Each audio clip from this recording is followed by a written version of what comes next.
Marami na rin po mga pasahero sa Manila North Port Terminal. Kabilang riyan yung mga pasahero na noong mga nakaraang araw pa dapat may biyahe pero naantala dahil sa nagdaang bagyong Christine. May unang balita si Jomer Apresto. Sa kabila ng banta ng bagyong Leon, all set na ang mga pasahero sa Manila North Port Terminal na pauwi sa mga lalawigan para sa undas. Ang ilan sa mga pasahero rito, mga na-reschedule ang biyahe dahil sa nagdaang bagyong Christine. Tulad na lang na mag-asawang Milan at Merlita na noong Lunes pa sana ang biyahe papunta ng Cebu. Inagahan pa man din daw nila ang pag-leave sa kanilang mga trabaho para maiwasan ang posibleng dagsa ng mga pasahero dahil sa undas. Parang 1 week lang din po eh.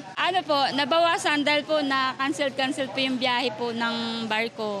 Si Analiza naman, 3 beses daw naurong ang kanilang biyahe pauwi ng Cagayan de Oro. Nung 23 po. Dahil po sa bagyo daw po na Christine, kaya po na-delay. Laging na-move po. Si Cynthia naman, mahigit 2 buwan daw nagbakasyon sa Maynila at babalik na ng Cebu. Pero gaya ng iba, naurong din ang kanyang biyahe at mamaya lang ito matutuloy. Dapat October 30.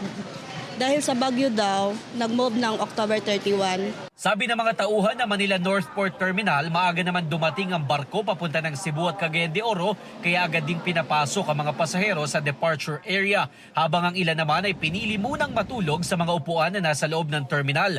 Base naman sa travel advisory ng Togo, may ilang biyahe pa rin sa Maynila ang bahagyang maantala dahil sa epekto ng nagdaang bagyo. Tulad ng biyaheng Manila, Batangas, Bacolod na mamayang 9:30 PM sana ang original schedule pero mauurong ito sa November 1 ng umaga. Gayun din ang papuntang Iloilo na mamayang 9:30 PM din sana ang biyahe na mauurong sa November 1 ng gabi. Ayon naman sa Department of Transportation, ngayong araw ang simula ng kanilang Oplan biyaheng ayos para sa Undas 2024. Nag-inspeksyon na sila sa iba't ibang pantalan at terminal.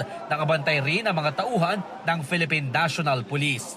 Ito ang unang balita, Jomer Apresto para sa GMA Integrated News.